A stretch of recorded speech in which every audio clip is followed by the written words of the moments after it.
Hi everyone, good morning. मैं पंकज मौर्य, आप सबका स्वागत है हमारे यूट्यूब चैनल में। आज हम लोग देखेंगे मॉक ड्रिल सीरीज 41, जो कि आपकी यूपीटीजीटी, पीजीटी, पीपीएससी, टीआरएफ 4.0 के लिए बहुत ज़्यादा इंपॉर्टेंट होने वाली है।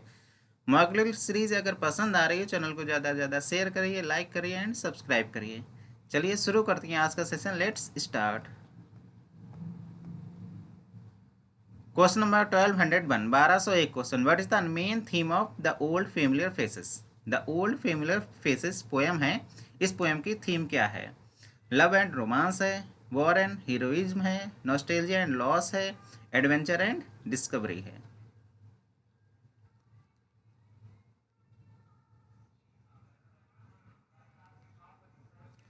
इसका करेक्ट आंसर हो जाएगा option C, nostalgia and loss the old familiar faces की मेन थीम है।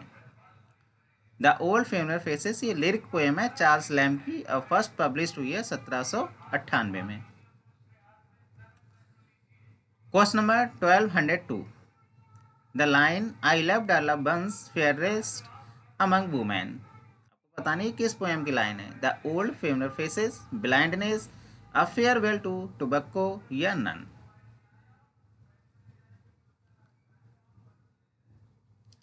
इसका करेक्ट आंसर बन जाएगा option A, the old familiar faces की लाइन है I loved a love once fairest among women, 1798 में पब्लिश हुई है, चार्ल्स लैम्ब के द्वारा एक लिरिक पोएम है। Question number 1203, the line earth seemed a desert I was bound to traverse, किस पोएम की लाइन है? The old familiar faces, blindness, a farewell to tobacco या नन।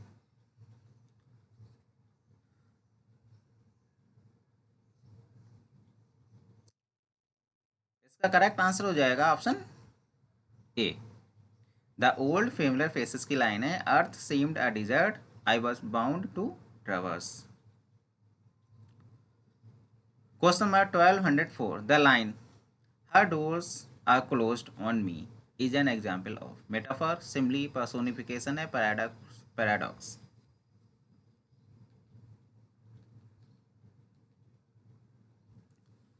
इसका करेक्ट आंसर हो जाएगा ऑप्शन ए, मेटाफर है, her doors are closed on me.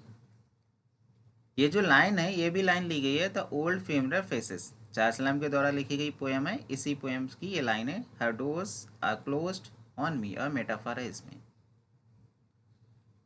Question number 1205, who is the central figure in the poem Hester? Hester poem का central figure क्या है? Charles Lamb mother है, childhood friend है, a woman named Hester है, या fictional character है? Hester poem भी Charles lamb के द्वारा लिखी गई है, इस पोएम का आपको सेंट्रल फिगर बताना है कौन है।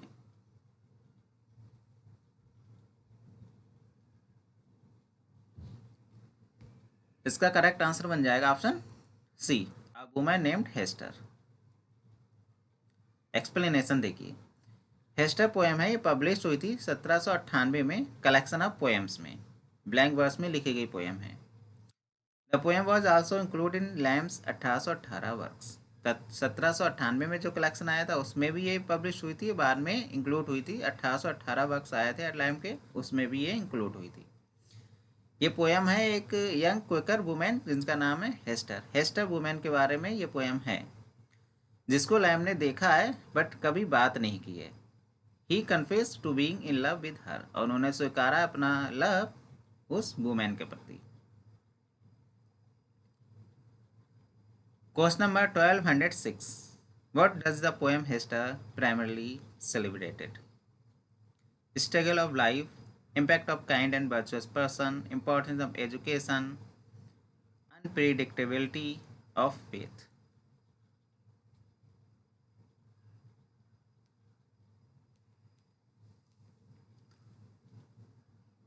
इसका करेक्ट आंसर हो जाएगा option B, impact of kind and virtuous person. Kind and virtuous person का इम्पैक्ट को बताया है, सेलिब्रेट किया है हेस्टर पोएम में।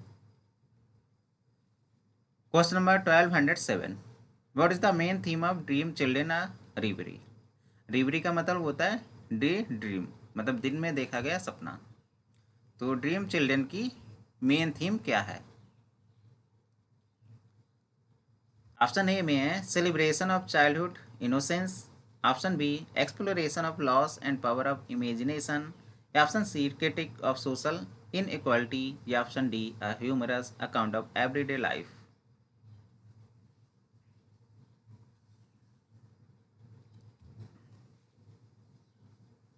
इसका करेक्ट आंसर हो जाएगा option B, exploration of loss and the power of imagination. ये मेन थीम है ड्रीम चिल्ड्रन की।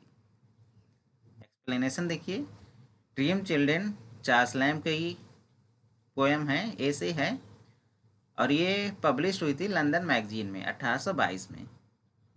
1822 में ये ड्रीम चिल्ड्रन ऐसे पब्लिश हुआ था लंदन मैगजीन में, और बाद में ये इसको इंक्लूड किया गया था एसे ऑफ एलिया में। एसे ऑफ एलिया पब्लिश हुई थी एक बुक के रूप में 1823 में। तो एसे ऑफ एलिया एक कलेक्शन ऑफ एसे है। अब कमेंट बॉक्स में कमेंट करके बताइएगा कि एसे ऑफ एलिया जो कि कलेक्शन ऑफ एसे है, इसमें टोटल कितने एसे हैं, ये आपको कमेंट बॉक्स में कमेंट करके बताना है। Question number 1208, who are the dream children in the essay. इसमें बताना है इस एसे में ड्रीम चिल्ड्रन कौन है। Actual children the speaker no, figments of the speaker's imagination, speaker's deceased siblings, या children from a past era।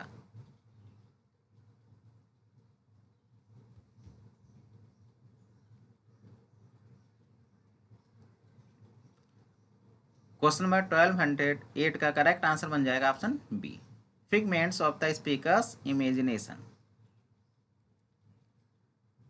Question number 1209, in dream children who is Bridget in the essay and what is the relationship to the speaker।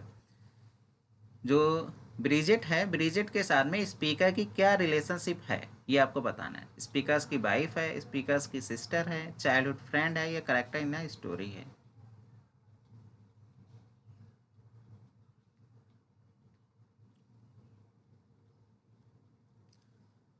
इसका correct answer बन जाएगा option B, speaker's sister हैं। Bridget in dream children में speaker की sister हैं। In the essay of Charles Lamb particularly dream children, Bridget is a fictionalised representation of the author's real life sister Mary Lamb. जो Bridget है dream children में, ये imaginative children है dream children में, और ये रिप्रेजेंट कर रही हैं इनके ऑथर्स के चार्ल्स लैम्ब की real life sister Mary Lamb को। याद रखिएगा, ब्रिजेट ये इमेजिनेटिव करेक्टर है, इमेजिनेटिव सिस्टर है ड्रीम चिल्ड्रन एसे में, और ये रिप्रेजेंट कर रही है चार्ल्स लैम्ब की real life sister Mary Lamb को।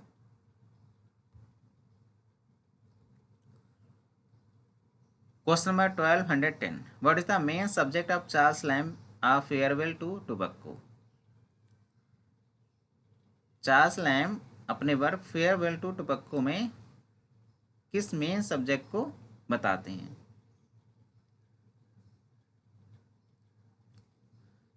ऑप्शन ए में है a serious discussion about the dangers of smoking, option B a humorous reflection on the author's relationship with tobacco, या option C a formal farewell to a close friend, या option D a scientific analysis of tobacco effect on the body. Charles Lamb का work है a farewell to tobacco, इसका main subject क्या है, किस subject के बारे में बात करते हैं। इसका करेक्ट आंसर हो जाएगा option B, humorous reflection on the author's relationship with tobacco. Explanation देखिए, अ फेयरवेल टू टोबैको ये ह्यूमरस एसे है चार्ल्स लैम्ब का, पब्लिश हुआ था कलेक्शन एसे ऑफ एलिया 1823 में। The essay is written in a controversial conversational and the witty style. Characteristics of Lamb's essay, जो ये एसे है ये लिखा गया है कन्वर्सेशनल स्टाइल में, और इसकी कैरेक्टरिस्टिक्स है ये कि ये लैम्ब का एसे है।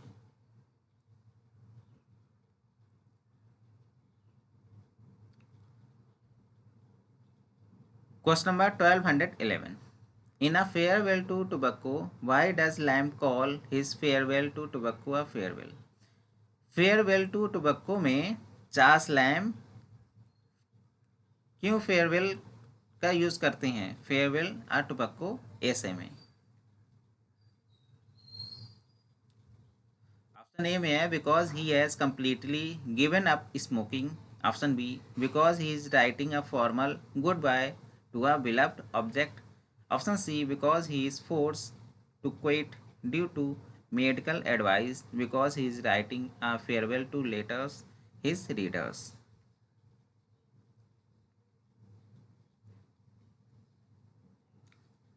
इसका करेक्ट आंसर हो जाएगा option C, because he is force to quit due to medical advice. Medical advice के कारण उनको मजबूर किया गया था तंबाकू को छोड़ने के लिए, इसलिए वो यूज़ करते हैं फेयरवेल शब्द को अपने से, फेयरवेल टू टोबैको में। ये देखिए एक्सप्लेनेशन भी देखिए, despite the farewell the poem reveals a strong attachment to tobacco, मतलब चार्ल्स लैम्ब का बहुत ही ज़्यादा अटैचमेंट था तंबाकू के साथ। Showcasing the speaker's ambivalence, he acknowledge the negative effect, मतलब बाद में चार्ल्स लैम्ब एक्सेप्ट करते हैं तंबाकू का निगेटिव इफेक्ट को, जो तंबाकू का निगेटिव प्रभाव पड़ता है उसको भी एक्सेप्ट करते हैं, जैसे हेडेक हो जाता है, but also express a deep affection for it, लेकिन वो एक्सप्रेस करते हैं अपना गहरा लगाव तंबाकू के प्रति, और बुलाते हैं इसको फ्रेंडलीएस्ट ऑफ प्लांट्स। तंबाकू को क्या कह के बुलाते हैं, फ्रेंडलीएस्ट ऑफ प्लांट कह के बुलाते हैं। Admitting he would do anything but die, मरने के अलावा वह कुछ भी करेंगे फॉर इट, इसके लिए, तंबाकू के लिए मरने के अलावा वह कुछ भी करेंगे, ये भी कहा है अपने ऐसे में। तो ये की पॉइंट्स है, याद रखिएगा। Question number 1212, the lines a floret crushed in the bud a nameless piece of babyhood, ये पोएम है, किस पोएम की लाइन है? On an infant dying as soon as born, blindness the old familiar faces ये anger.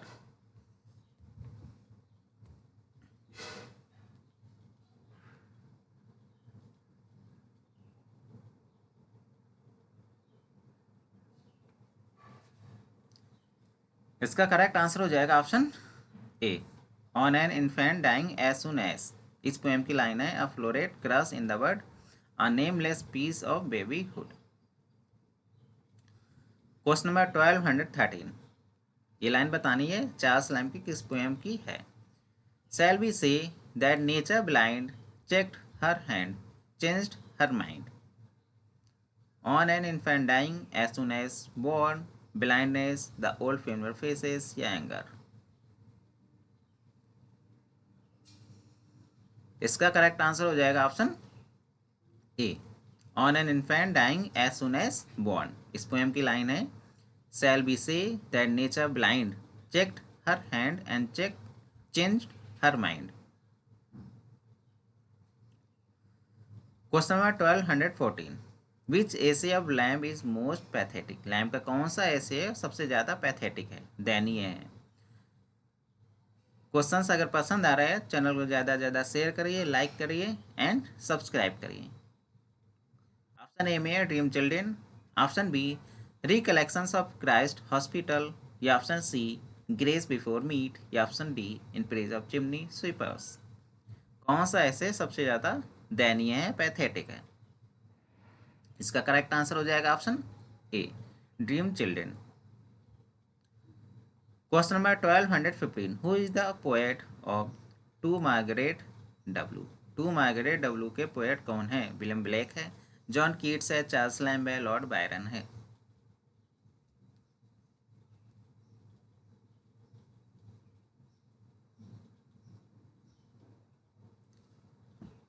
इसका correct answer हो जाएगा option C, Charles Lamb हैं टू मार्गरेट डब्ल्यू के poet. The poem to Margaret W Charles Lamb की है, first publish हुई थी 1798 में as part of his prose romance a tale of Rosamund Gray and old blind Margaret, जो कि एक प्रोज रोमांस है, इसी का पार्ट है to Margaret W. Question number 1216, 1216, in to Margaret W how does Charles Lamb portray emotions in this poem? इस poem में Charles Lamb emotions को कैसे चित्रित करते हैं? इसका करेक्ट आंसर हो जाएगा option B, through direct and heartfelt expression के रूप में अपने इमोशंस को पोर्ट्रे करते हैं। Question number 1217, who is the author of the poem blindness? William Wordsworth, John Keats, Charles Lamb, Samuel Taylor Coleridge.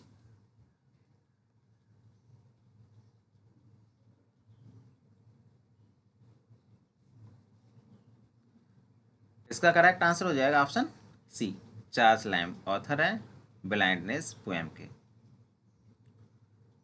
Question number 1218, never take tongue of child utter a sound so mournful as her words fell on my ear is a line from blindness, the old familiar faces, a farewell to tobacco या anger। किस poem की ये line है?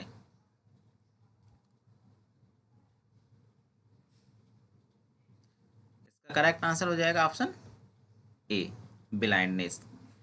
Blindness poem है Charles Lamb की, इसी poem की line है, never take tongue of child utter a sound so mournful as her words fell on my ear। Question number 1219, the sun shone bright upon her when she spoke, and yet her eye received no ray of light is a line from blindness, the old familiar faces, a farewell to tobacco या anger। इसका correct answer हो जाएगा option A, blindness poem की ये line है। Question number 1220, queen Oriana dream poem है किसके द्वारा लिखी गई है? William black, John Keats, Charles lamb, Lord Byron.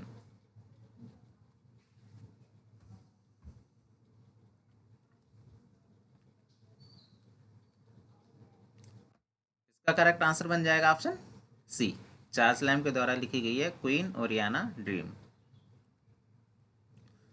Question number 1221, what is the name of the essay series to which this essay belongs?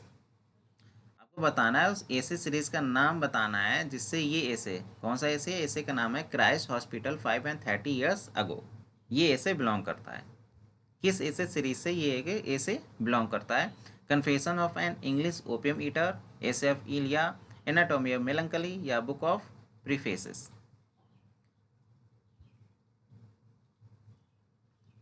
इसका करेक्ट आंसर हो जाएगा option B, essay of इलिया से बिलोंग करते हैं ये essay Christ hospital 5 and 30 years ago।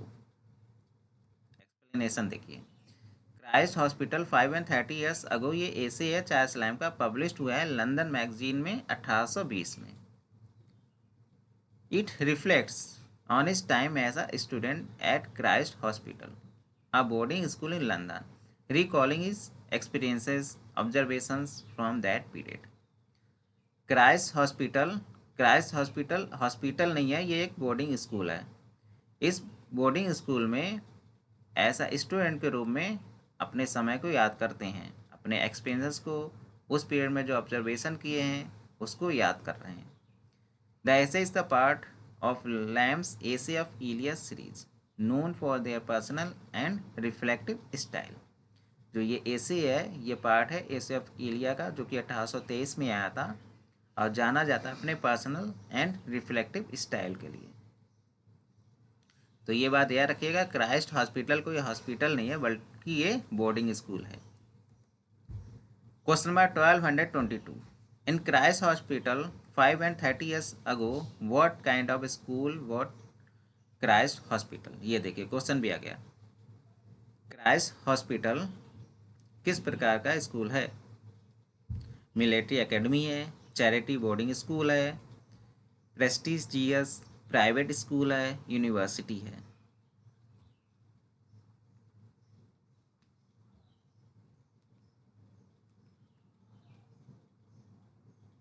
इसका correct answer हो जाएगा ऑप्शन ए, ये एक चैरिटी बोर्डिंग स्कूल है Christ hospital. Question number 1223, which of the lamb कंटेम्परेरीज in mention in the essay Christ hospital 5 and 30 years ago? इस एसे में लैम के कौन से कंटेम्परेरीज है जो मेंशन है? William Hazlitt, S T. Coleridge, Lord Byron, P V. Shelley. कौन से कंटेम्परेरीज हैं जो इस एसे में मेंशन है? तो इसका करेक्ट आंसर हो जाएगा option B, S T. College Christ hospital 5 and 30 years ago में मेंशन है। Question number 1224, what is the significance of the title the South Sea House? Option A में है it refer to a house by the sea, option B it is the name of the fictional character in the essay, या option C it is the location where Lamb worked, या option D it is the name of the famous painting. The South Sea House title का significance क्या है, importance क्या है?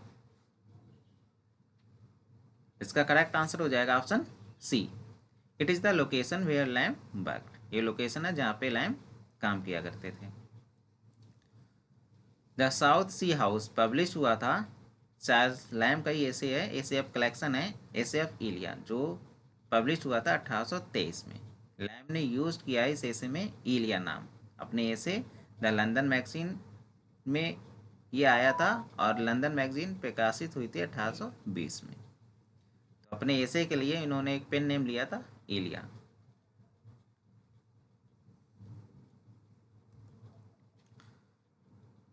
Question number 1225, which of the following is the characteristics of Lamb writing style in the South Sea house?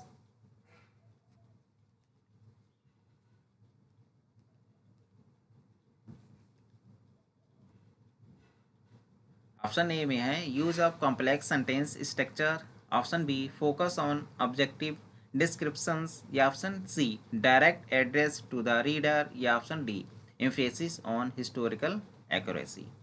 तो इसका correct answer हो जाएगा option C, direct address to the reader. Question number 1226, how would you describe the style of writing in the South Sea House? Formal, academic, direct, journalistic, personal, conversational, dramatic, या theatrical?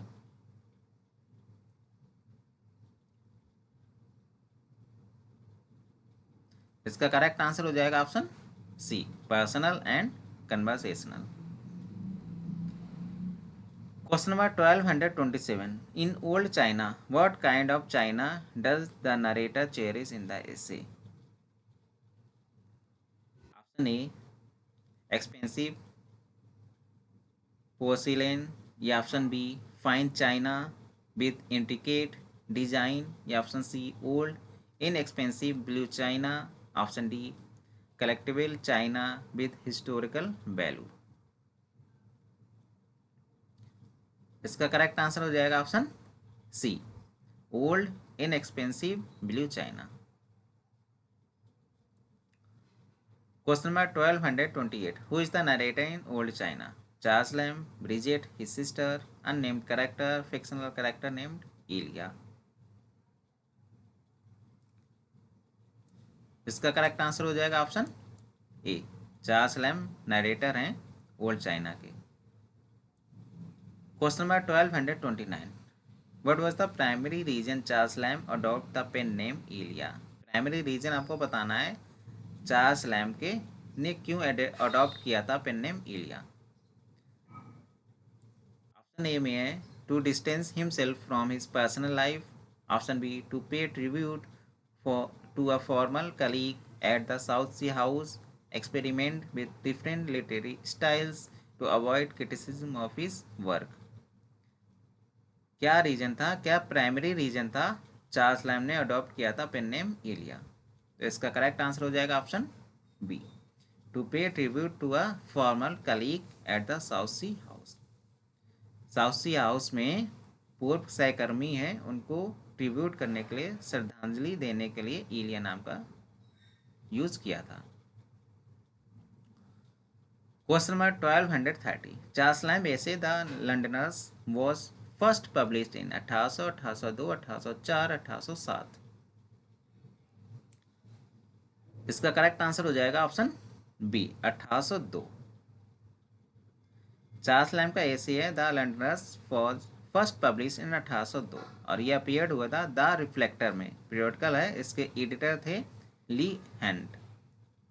तो ली hand editor थे the reflector के, और the reflector में ही ये ऐसे the लंडनर्स appear हुआ था। बाद में इसको इंक्लूड किया गया था इनके कलेक्शन ऑफ एसे में, एसे ऑफ इलिया में बाद में इसको इंक्लूड किया गया था।